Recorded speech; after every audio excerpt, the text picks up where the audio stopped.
Hi friends, எல்லாரும் நல்லா இருக்கீங்களா? இன்னைக்கு ஒரு சிம்பிளான ரொம்ப டேஸ்டியான ஃபுல்லி வெஜ்ஜீஸ் லோடடான ஒரு கார்டன் பாஸ்தா தான் நம்ம பார்க்க போறோம். அங்க ரெசிபிக்குள்ள போலாம் ஃப்ரெண்ட்ஸ்.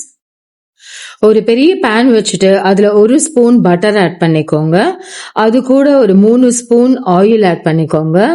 எண்ணெய் சூடானதும் அது கூட ஒரு அன்னாசி பூ மூக்கை ஆட் பண்ணிக்கோங்க. அதுக்கப்புறம் ஒரு பெரிய வெங்காயத்தை நீல வாக்குல வெட்டி அதையும் ஆட் பண்ணி நல்லா வதக்குங்க.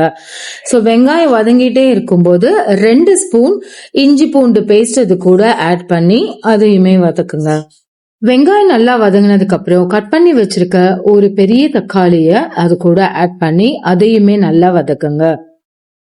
அப்புறம் அது கூட 1 ஸ்பூன் மஞ்சத்தூள் ஆட் பண்ணிக்கோங்க. 2 ஸ்பூன் உப்பு ஆட் பண்ணிக்கோங்க. ஆட் பண்ணி அதையும் நல்லா மிக்ஸ் பண்ணி விட்டுடுங்க. அப்புறம் அதை மூடி வச்சு ஒரு 5 நிமிஷம் மூடி வைங்க.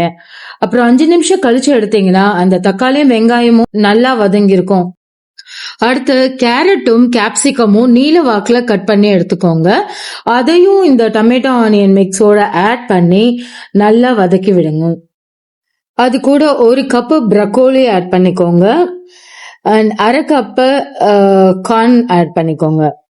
இப்ப எல்லா வெஜ்ஜஸும் நல்லா மிக்ஸ் பண்ணிக்கோங்க. இது கூட உங்களுக்கு வீட்டுல மஷ்ரூம் இருந்ததுன்னா நீங்க மஷ்ரூமும் ஆட் பண்ணிக்கலாம்.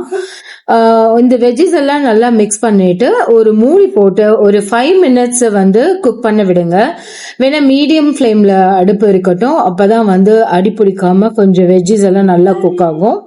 ஒரு 5 மினிட்ஸ் வெஜ்ஜஸ் குக் ஆனதுக்கு அப்புறமாட்ட லிட்டை ஓபன் பண்ணிட்டு திருப்பி ஒரு மிக்ஸ் கொடுத்துட்டு 2 ஸ்பூன் வெறும் மிளகாத்தூள் ஆட் பண்ணிக்கோங்க. அது கூடவே 2 ஸ்பூன் டொமேட்டோ கெச்சப்பும் ஆட் பண்ணிக்கோங்க.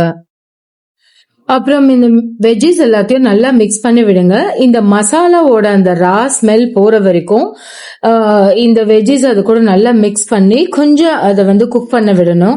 இந்த மசாலா எல்லாம் அந்த வெஜ்ஜஸ்ல இறங்கி இந்த ரா ஸ்மெல் போனதுக்கு அப்புறமாட்டு நம்ம ஆல்ரெடி குக் பண்ணி எடுத்து வச்சிருக்க அந்த பாஸ்தாவை இந்த மிக்ஸோட ஆட் பண்ணி தரோவா இந்த பாஸ்தாவோட எல்லா வெஜ்ஜஸும் மிக்ஸ் ஆகுற மாதிரி நல்லா மிக்ஸ் பண்ணி ஒரு மூடி போட்டு மூடி வச்சிருங்க.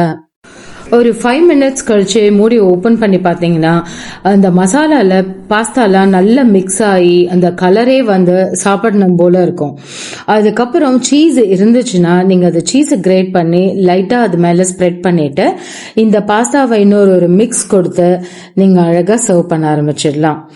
இந்த ரெசிபி உங்களுக்கு பிடிச்சிருந்ததுன்னா என்னோட சேனலை லைக் பண்ணுங்க, சப்ஸ்கிரைப் பண்ணுங்க ஃப்ரெண்ட்ஸ். இந்த ரெசிபி எப்படி இருந்தது, டேஸ்ட் எப்படி இருந்ததுன்னு எனக்கு கமெண்ட்லயும் ஷேர் பண்ணுங்க. Thank you so much friends. பாய்.